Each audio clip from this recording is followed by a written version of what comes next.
Come back to Prime Edition, our socials. At KBC Channel 1, at KBC Digital. Now, media stakeholders have raised concern over the safety of journalists ahead of the next year's general poll.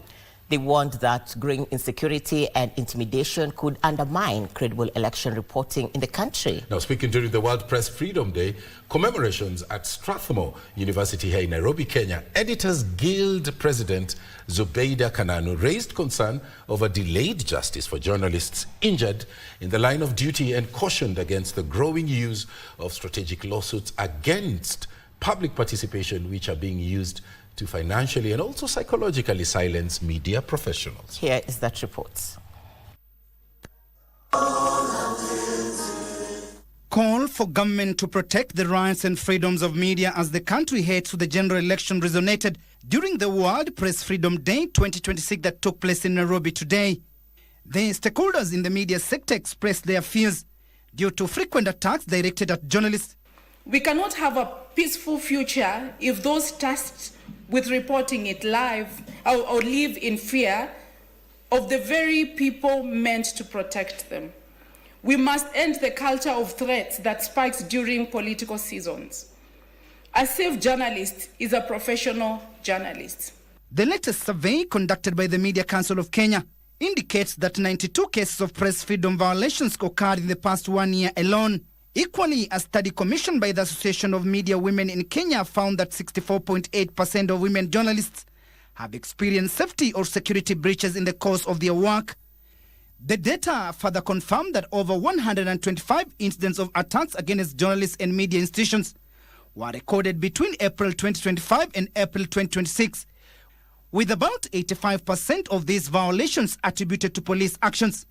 With the general elections scheduled for August 2027, we anticipate that the number will rise. This paints a grim picture of the fragile and increasingly unsafe environment in which Kenyan journalists carry out their duties. However, National Police Service, which acknowledged that it has trampled at the rights of the media many times, said moving forward the service will work closely with the media in ensuring they pursue their work effectively without being harmed. In the continued journey of reforms and transformation, the assurance from the Inspector General and the National Police Service at large is that the space that we occupy between ourselves as National Police Service and the media, the space is enough for all of us. So it's a question of working collaboratively. The speakers further condemned politicians hiring people to intimidate and silence journalists.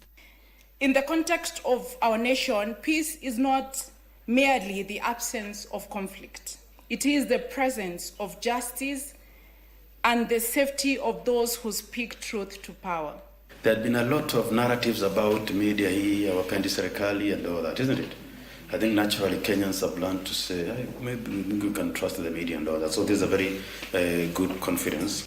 In the meantime, the judge of the Supreme Court of Kenya, Justice Isaac Lenola, who raised concern of the current political intolerance in the country, challenged the media not to escalate tension and division through their reporting, but champion peace at all times.